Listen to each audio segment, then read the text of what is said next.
7ই March, 15ই August, digital দিবস, সংবিধান দিবস সহ শেখ মুজিবের মার মুসলমানি দুঃখিত জন্ম দিবস, তারপরে শেখ রাসেলের এই জন্ম মুসলমানি কি দিবস, তারপরে কামালের জন্ম দিবস, এগুলোরও মিলায় টোটাল 8টা দিবস বাতিল করা হয়েছে। বর্তমান বিপ্লবী সরকারের গত 2 মাসে যত সমালোচনা করেছে তার জন্য সরি। এই সরকারকে নিয়ে অদূর ভবিষ্যতে আর কোনো সমালোচনা করার ইচ্ছা নাই।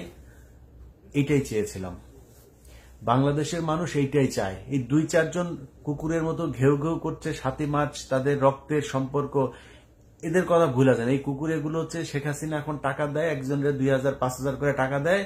ওই সিআরআই আগে তো আপনার ওই যে করতো, কমেন্টে এসে করতো, ওই 50 টাকার বাহিনী, এগুলো হলো সেই 50 টাকার প্র্যাকটিক্যাল বাহিনী। এরা এখন রাজপথে নেমে তারপরে এগুলি বলছে। আমি আমার এই ভিডিওতে যে কথাগুলো বলবো, এই যুক্তির যদি কেউ বিপরীত কোনো পাল্টা যুক্তি দিতে পারেন, আমি আপনার কাছে মাইনে নেব। জনগণ যেটা মানে সেটা আপনাকে শুনতে হবে। 7ই মার্চ নিয়ে শুরু করি। 7ই মার্চ কি বলা হচ্ছে? এটা হচ্ছে স্বাধীনতার ঘোষণা। জিয়াউর রহমান নিজের সেই ঘোষণা এখনো পর্যন্ত অনলাইনে আছে, সেই ঘোষণা মানে না, সরাসরি বলছে যে উই রিভোল্ট, আর সরাসরি যুদ্ধে নেমে আসার জন্য মানুষকে বলছে, সেটাও স্বাধীনতার ঘোষণা। আর শেখ মুজিবের সোহরাওয়ার্দী উদ্যানে আপনার এই বাদাম বিক্রি করা এক মোটা গলা তো সুন্দর ছিল, এই ঘিয়ে ভাজা গলার এক বক্তব্য দিয়া তিনি হয়ে গেলেন স্বাধীনতার ঘোষক। স্বাধীনতার ঘোষণা জাতির আব্বা বলে সে। স্বাধীনতায় চায় না শেখ মুজিবকে বাংলাদেশে বয়কট না, ওরে বাজেয়াপ্ত আজীবন ব্যান করে রাখতে হবে, ওর নাম কেউ যেন মুখে না আনে। কারণ ও বাংলাদেশের স্বাধীনতা চায় নাই, স্বাধীনতার পরে এই দেশকে পরাধীন করে গিয়েছে এই শেখ মুজিব। এই দেশের সংবিধান, যে সংবিধান দিবস বাতিল করা হয়েছে, যে কারণে এই বিপ্লবী সরকারের প্রতি সবচাইতে ভালোবাসা, সেটা হচ্ছে তারা ঠিক পয়েন্টগুলোতে হাত দিয়েছে। বাংলাদেশের যে সংবিধান, এই সংবিধান বাংলাদেশের সংবিধান না। আপনারা লেখা দিলাম, গ্যারান্টি দিলাম, কেউ যদি প্রমাণ করতে পারে এই যে ডক্টর কামাল এলো দুনিয়ার আবাল আর দুনিয়ার চোর, একটা মহা চোর, জীবনে কোনোদিন কোনো জায়গায় সফল হইতে পারেনি, সে বলে সংবিধান লিখে ফেলছে। ও কোথাকার কোন জায়গার সংবিধানের কি বিশ্লেষক, ও কোথায় সংবিধান নিয়ে পড়াশোনা করছে আমার বলেন আপনি। এই কামাল যে সংবিধানটা লিখছে, সে বলল 2বার সে নির্বাচনে আসছিল, নির্বাচনে শেখ মুজিবের একটা আসন দিয়ে তার এমপি বানায়, তারপর মন্ত্রী করা হয়েছে টেকনোক্রেট কোটায়। এই হয়েছে ডক্টর কামাল। এরপর এক রাজনৈতিক দল গঠন করলো, সেই রাজনৈতিক দল হিরো আলমের কাছে মেম্বারি নির্বাচন করে পাশ করে আসতে পারবে কিনা এটা যথেষ্ট সন্দেহ আছে। এ হচ্ছে ডক্টর কামাল। 2 দিন তারে 18 সালে নির্বাচনের আগে জায়গা দেওয়া হলো, বিএনপির সাথে বিভিন্ন জনসভা টভায় নিয়ে তারে বস মানা হলো। এই বস মানার পরে সে ওইখানে শেখ মুজিবরে নিয়ে করে, আর জিয়াউর রহমানের নাম মুখে নিতে তিনার লজ্জা লাগে। এগুলি আবার বিএনপির লোকজন মেনেও নিল। যাক, ওই আলোচনায় যাচ্ছি না। সংবিধানটা বাংলাদেশের কেউ তৈরি করে নাই। এই সংবিধান তৈরির আগ পর্যন্ত একটা জায়গায় 69, 68, 62, 52, 54 যে কোনো জায়গায় যদি 71-এর মুক্তিযুদ্ধের আগেও ঘোষণাপত্রের কোথাও যদি দেখতে পান আপনি, যেখানে বলা আছে যে ধর্ম নিরপেক্ষতা আমাদের রাষ্ট্রের কোনো চাহিদা ছিল, কোথাও নাই। কেউ বলে নাই 6 দফা, 9 দফা, 19 দফা, যত দফা আছে আপনি এক দফার কোথাও দেখাবেন যে আমরা ধর্ম নিরপেক্ষ রাষ্ট্র চেয়েছিলাম। কেউ চায়নি। এখানে সব ধর্মের মানুষ থাকবে, আমার কোনো সমস্যা নেই, কিন্তু ধর্ম নিরপেক্ষ রাষ্ট্র কিসের জন্য হবে? ধর্ম নিরপেক্ষতার নামে ধর্মহীন এক রাষ্ট্র, সেই ধর্মহীনতাই এখন আমাদেরকে চেপে বসেছে। গত 15 বছরে শেখ হাসিনা যেটা প্রতিষ্ঠিত করতে চেয়েছিল, কংগ্রেসের যে 4 মূলনীতি, সেই 4 মূলনীতি দিয়ে আমাদের সংবিধান রচনা করে দিয়ে বলেছে এটাই আমাদের সংবিধান। এটা বাংলাদেশের সংবিধান না, ভারত এই সংবিধান এই শেখ মুজিব যখন লন্ডন থেকে বাংলাদেশে আসে তার হাতে ধরিয়ে দিয়েছে, সেটা বাংলাদেশে বাস্তবায়ন করেছে। এই সংবিধানের পুরো শুরু থেকে শেষ পর্যন্ত পুরোটাই ছিল অবৈধ। এইটা কোনো সাংবিধানিক কোনো ভিত্তি নাই, এটার কোনো আইনি কোনো ভিত্তি নাই। কারণ 70 সালে যেই এমপিরা পাকিস্তানের এমপি ছিলেন, সেই পাকিস্তানের এমপিদের মধ্য থেকে 34 জন গণপরিষদ সদস্যকে নিয়ে শেখ মুজিব একটা সংবিধান বানায় ফেললেন। এইটা কখনো সংবিধান হইতে পারে না। সো এই সংবিধান দিবস বাতিল করেছে, এটা এই জায়গাগুলো হাত দেওয়াতে এই যে বিপ্লবী সরকার, তাদেরকে ধন্যবাদ। 7ই মার্চের কথায় আসি। 7ই মার্চে কি বলা হয়েছে? সে জনগণের প্রতিনিধির হাতে ক্ষমতা ছাড়তে হবে, তারপরে তাকে অধিবেশন ডাকতে হবে, তার সাথে বসতে হবে। জনগণের প্রতিনিধির হাতে ক্ষমতা দিলে, অর্থাৎ শেখ মুজিবকে প্রধানমন্ত্রী বানাইলে আর কোনো কিছু না। চলে গেল 7ই মার্চ। 7ই মার্চের পরে আসলো 25শে মার্চ। এই মাঝখানে আলোচনা, নানান পক্ষের সাথে শেখ মুজিব চেষ্টা করেছে আলোচনা করে সে প্রধানমন্ত্রী হইতে, হয় নাই। না হওয়ার পরে কি হইল? 25শে মার্চ একটা গ্যাঞ্জাম হইল। সেই গ্যাঞ্জাম হওয়ার পরে শেখ মুজিব স্ত্রীর কাপড় চোপড় ইস্ত্রি করে পাকিস্তানের আর্মির জন্য অপেক্ষায় থাকলেন যে আর্মি আসবে আর তিনি তাদের হেলিকপ্টারে করে তারপরে পশ্চিম পাকিস্তানে চলে যাবেন। তিনি চলে গেলেন, তার জন্য ফ্লাইট রেডি, তিনি চলে গেছেন আপনার পশ্চিম পাকিস্তানে। যাওয়ার আগে কি হইল? যাওয়ার আগে তার বাসায় গেল এই তাজউদ্দিন আহমেদ, তারপরে তার সাথে আরো কয়েকজন, যাদের কিনা তার কথা ছিল যে করার, একসাথে আত্মগোপনে যাওয়ার, সেখান থেকে তারা গেরিলা যুদ্ধ পরিচালনা করবে। সেই যুদ্ধ হইল না। কেন হইল না? এর কারণ হয়েছে শেখ মুজিবের একটা ঘোষণা দেওয়ার কথা ছিল। তাদের সাথে না যেয়ে সে বললো আমি চলে যাবো ওকে, তখন তারা বললো আপনি তাহলে একটা ঘোষণা দিয়ে যান। তারা টেপ রেকর্ডার নিয়ে গিয়েছে।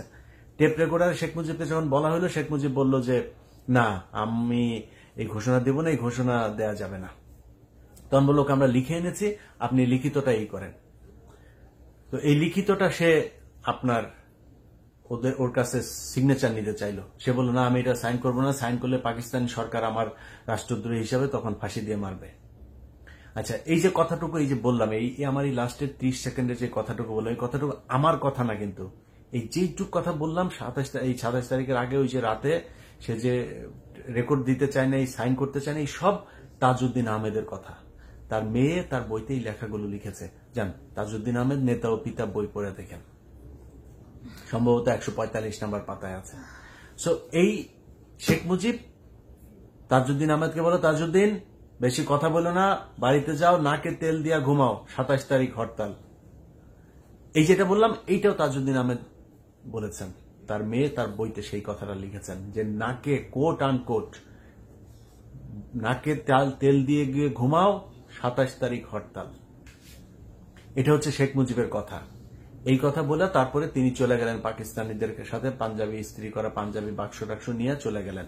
জামাই বাবুর মতো জামাই আদরে থাকে, তারে নিয়ে বলে পাকিস্তানে নিয়ে নাকি কবর টবর খুঁড়ছে, এই সেই নানান ধরনের গাঁজাখুরি গল্প টল্প সাজায় তারপর পাকিস্তানিদের হয়ে আবার তিনি চলে গেলেন লন্ডনে।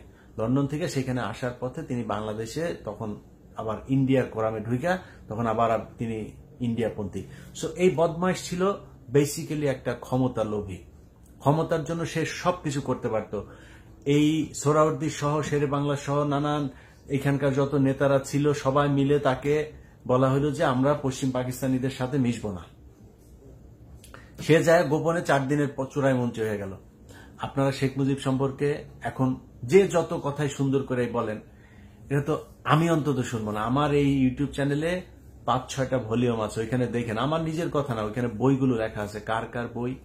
আপনি ছোট লেখকের মধ্যেও যদি বলেন যারা এখন জীবিত আছে, যারা না মানতে চান, তোফায়েল আহমেদ, আচ্ছা মনসুর আহমেদ, তারপরে আতাউর রহমান খান, তারপরে এই কি বলে তাজউদ্দিন আহমেদের মেয়ের, এইসব বইটইগুলি পড়েন। তারপরে ওই যে কি বলে আরে নাম কি ভুলে গেছে, যাই হোক কয়েকটা বই আছে আপনাদেরকে, এগুলি থেকে যদি আপনি পড়েন তখন আপনি বুঝতে পারবেন যে আসলে রাজনীতির 3 কাল, আমার দেখা রাজনীতির 50 বছর, এগুলি পড়লে আপনি বুঝতে পারবেন। তারপরে আরো সুন্দর বুঝতে পারবেন মেজর জলিলের বই পড়লে। মেজর জলিলের বইতে খুব সুন্দর করে বর্ণনা করা আছে শেখ মুজিব কত বড় লেভেলের একজন বাটপার ছিল। সো এগুলি যদি আপনি মনে করেন কোনো কিছুই বিশ্বাস করলেন না, বাদ। শেখ মুজিব বাংলাদেশ স্বাধীন করলো, সে ইন্ডিয়া থেকে এই লন্ডন থেকে সে ইন্ডিয়া হয়ে তারপর বাংলাদেশে আসলো, পিছনে সব আমরা মাফ করে দিলাম। দেশ স্বাধীন হয়েছে, দেশটা এবার সুন্দরভাবে চলবে। দেশটা কেন স্বাধীন হইল? দেশটা শেখ মুজিবের 7ই মার্চের ভাষণও যদি আপনি বিশ্বাস করেন, সেখানে সে বলল কি অধিকার চাই, মানুষের অধিকার চাই। তো সেই অধিকার তিনি 72 থেকে কি করলেন 75 পর্যন্ত, অধিকার হচ্ছে কথা বললেই গুলি, খুন, গুম, ক্রস ফায়ার, তারপরে মানুষের দুর্ভিক্ষে না খাওয়ায় মারা, সবকিছু শেখ মুজিবের এই 4 বছরে বাংলাদেশের মানুষ, 3.5 বছরে বাংলাদেশের মানুষ দেখেছে। শেখ মুজিবের পরিবারের লোকজন এই দুর্ভিক্ষের সময় তার বন্ধু এই যে গোলাম মোস্তফা, গাজী গোলাম মোস্তফা, ঢাকা জেলা তখন আওয়ামী লীগের সভাপতি, সে আর তার ছেলে ওই যে কামালের বন্ধু যেটা, এদেরকে নিয়ে শেখ মুজিব এমন একটা তৈরি করলো, ওদিকে সেনিয়াবাদ সহ শেখ মুজিবের পরিবারের লোকজনকে নিয়ে এমন এক দুর্বৃত্তায়নের এক দেশ বানিয়ে গিয়েছিলেন। সেই দেশের সব শেষ কফিনে আপনার পেরেকটা ছিল হচ্ছে বাকশাল। যেই ব্যক্তি বাকশালের মতো কোন রাজনীতি চলবে না, সব দল বাদ দিয়া শুধু ওনার একটা দল থাকবে, এক নেতা এক দেশ, শেখ মুজিবের বাংলাদেশ, এটা ছিল তাদের এই বাকশালের আপনার স্লোগান। তো সেই বাকশালী বাংলাদেশে তার নাম মুখে নিলে তার মানে ফৌজদারি অপরাধ হিসেবে গণ্য করা উচিত, তার বিচার হওয়া উচিত যে তার মতো একটা বদমাইশ বাংলাদেশের, তার বিরুদ্ধে এই যে জাসদের নেতা সহ অন্তত 15,000 বা 30,000 যে নেতাকর্মী খুন, সেই খুনের জন্য শেখ মুজিবের বিচার হওয়া উচিত। 74-এর দুর্ভিক্ষে এই যে মানুষের তারা বিদেশ থেকে কোটি কোটি টাকা এসছে, সেটা চুরি করে খাওয়ার জন্য শেখ মুজিবের বিচার হওয়া উচিত। যেই যে ঘটনাগুলি ঘটেছে সেই সব ঘটনার জন্য শেখ মুজিবের বিচার হইতে হবে। কেন বাকশাল গঠন করেছিল, গণতন্ত্র হত্যা করে 3.5 বছরের বয়সের একটা দেশকে কিভাবে তিনি একনায়কতান্ত্রিক একটা দেশ বানাতে পারেন, এটার জন্য তার বিচার হওয়া উচিত। সো শেখ মুজিব এই দেশের জাতির পিতা হইতে পারে না কোনো কারণে, না কোনো দিক থেকে, যুক্তি অযুক্তি যেমনি বলেন, কোনো দিক থেকে শেখ মুজিব খালি কেউ বলে নাই। এই কারণে আমি মনে হয় প্রথম ব্যক্তি যে কিনা আমার ভিডিওতে, যখন এই ভিডিও বানিয়েছি প্রথম ভিডিওর পরে আমার মনে আছে মানে শরীর এই কয়েকদিন খুব মানে জ্বর জ্বর লাগতো জানেন, ওই সময় যখন কিনা এগুলি ভিডিওগুলো দিতাম। কি হয়, এই ভিডিও দিলেই একটা বাসায় পুলিশ যাইতো, ভিডিও দিলেই বাসায় পুলিশ যাইতো। হ্যাঁ, তো কয়েকদিন এই প্যারা নিতে হইতো বাসা থেকে, বাড়ি থেকে, মনে করেন যেটা সত্য কথা, এখন বললে তো সমস্যা নাই, কিন্তু আমার ভাই বোন আমাকে কেউই তো সাপোর্ট করে নাই, তারা সবাই এটা যখনই করতাম এটা নিয়ে বকাবকি করতো। তাদের সাথে এমনও এক ভিডিও দেওয়ার পরে আর দেশ থেকে কেউ ফোন দিলে 3-4 দিন ফোন রিসিভ করতাম না, কারণ জানি যে ফোন দিয়ে এখন বকাবকি করবে।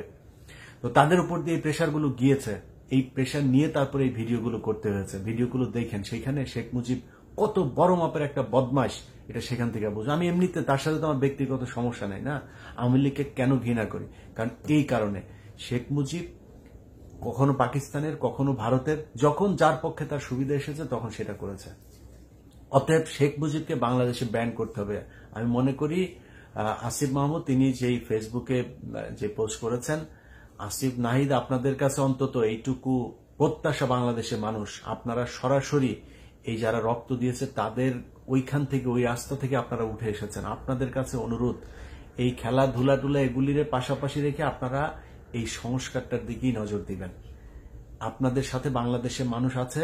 15ই আগস্ট না শুধু, আমি মনে করি এই 16ই ডিসেম্বর, যেটাকে ভারত তাদের বিজয় দিবস হিসাবে পালন করে, আমাদের যদি বিজয় দিবস পরিবর্তন করার সুযোগ থাকে যে 16ই ডিসেম্বরে সেখানে পাকিস্তানি বাহিনী ভারতীয় বাহিনীর কাছে লিখে দিয়ে যাচ্ছে বাংলাদেশ, এটার নাম স্বাধীনতা না, এটা আমাদের বিজয় না, আমাদের বিজয় ওই দিন হয়নি। বিজয় যদি হয়ে থাকে তাহলে এই 5ই আগস্টকে আপনারা বিজয় দিবস হিসাবে ঘোষণা করেন। এটা আমাদের বিজয় দিবস, আসল বিজয় হয়েছে আমাদের এই 5ই আগস্ট। তো বিজয় দিবসটা এটা করা যায় কিনা, এটা আপনাদের কাছে একটা অনুরোধ থাকলো, পরামর্শ থাকলো। আর যারা এটা নিয়ে ব্যাপক কথাবার্তা বলছেন, এদের থেকে এত নজর দেওয়ার কিছু নাই। এরা রাস্তার এই 50 টাকার পার্টি, আওয়ামী লীগ টাকা দেয় আর কথা বলে। এরা আওয়ামী লীগের জন্য এমনিতেই মন থেকে কথা বলে। তারাও জানে 7ই মার্চ কি, তারাও জানে 26শে মার্চ কি ঘটেছিল, শেখ মুজিব কি ছিল, হাসিনা কি ছিল, এগুলি সবই তারা জানে, কিন্তু বলবে না, কারণ ওই যে পয়সা পায়, এই জন্য তারা বলতে পারছে না। যাই হোক, যেই ঘোষণা দেওয়া হয়েছে 8টি দিবস বাতিলের, তার সাথে সর্বোচ্চ আপনাদের প্রতি একাত্মতা ঘোষণা করছে। আমার বিশ্বাস বাংলাদেশের প্রতিটা মানুষ এটার সাথে একাত্মতা ঘোষণা করবে। ভিডিওর কমেন্টে সেটার জবাব পেয়ে যাবেন। আল্লাহ হাফেজ।